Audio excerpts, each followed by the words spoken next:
is no such thing as throwing your trash away, because what is the definition of away? Is away your local creek? Is away your favorite lunchtime table? Is away the view of your natural landscape? You see, everything in the environment, and I mean everything, is perfectly and infinitely connected together.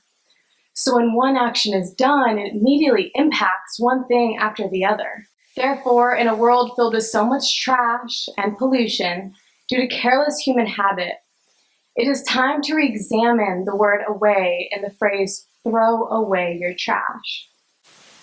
Today, the average American produces 4.4 pounds of trash per day. And as a nation, we produce 250 million tons of trash per year.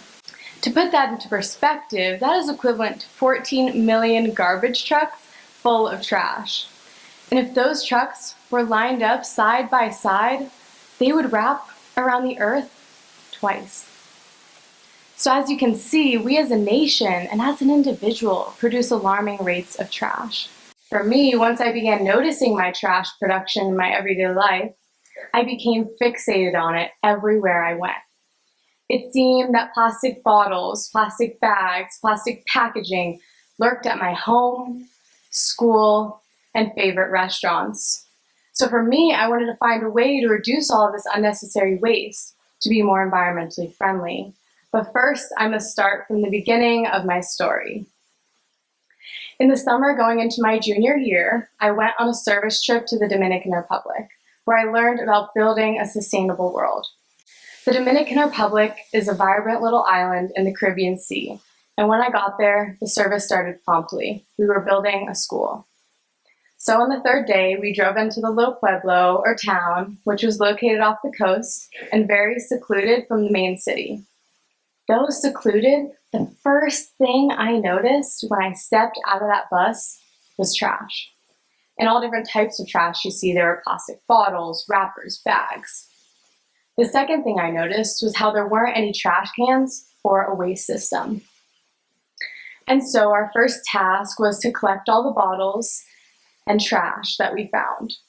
Little did I know that plastic bottles act as a great form of insulation for cement buildings. So it was a sustainable solution for a hot and humid place like the DR. And so we collected the bottles. To explain a little, what we did was put chicken wire on the frames of the wood, then the plastic bottles in between. Then we hand mixed the cement and spread the cement across the walls. And though we built one school, we diverted a lot of unnecessary trash and waste from their waterways and ocean. However, this is only the beginning of my story, because it wasn't until I rode home that afternoon that I began to reflect. I began to juxtapose and contrast the differences between our community of Pleasanton and Cocos de Abajo. You see, in our community, our trash gets hauled away to a secluded place out of sight and out of mind, whereas they could not forget about their trash because it was everywhere. If our trash was visible around our life, we would begin to notice just about how much we actually produce. And since their trash was visible, they became aware of what they ate, drank, and used. So as humans living in the developed world, it can be easy to forget that our actions and production of trash affect the environment. However, the only difference is that it does not directly affect us. I recognize that the main difference between our community of Pleasanton and theirs is that they can't simply throw their trash away and forget about it, because away is their front yard. And so it was in that ride back to the home base when I began to ask myself these questions. How much plastic do I use? Do I compost? Do I advocate for the environment in my community? And since I answered negatively to all these questions, it made me realize that I was gladly willing to jump at environmental problems abroad, yet lacked action in my own community. Therefore, I made a promise to myself that my life after the trip would adequately represent my passion and love for the environment. I would live my values through my actions. And it wasn't until I began prioritizing those values and leading by example that I began to see a difference, no matter the scale. And this is where my point lies. The heart of environmental change, or any change for that matter, happens when local, individual action is taken. And so, as freshmen, you may be asking yourself, well, why should I care about this? And that's a great question to ask yourself. Well, we oftentimes think that it's just one plastic bottle. It's just one styrofoam cup of noodles. It's just one piece of paper. But if each of us use just one of those products each day, and there are about 300 to 400 of us in this room, now multiply that by the number of days per week. So think, is it really just one? Don't you think there must be another way?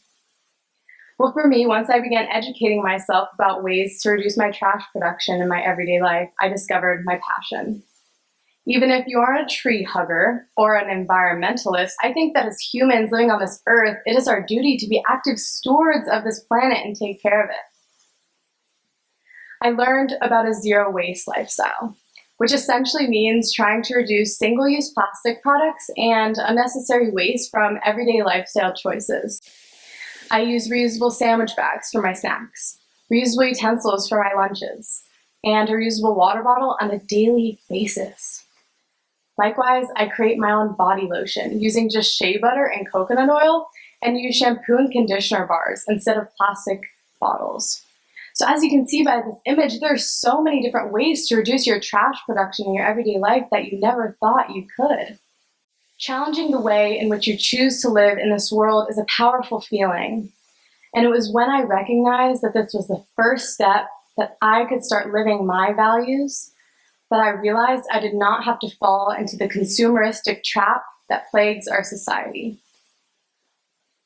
When we let ourselves think that a way is somewhere unimportant, out of sight, out of mind, we as human beings forget our place in this ecosystem of the world.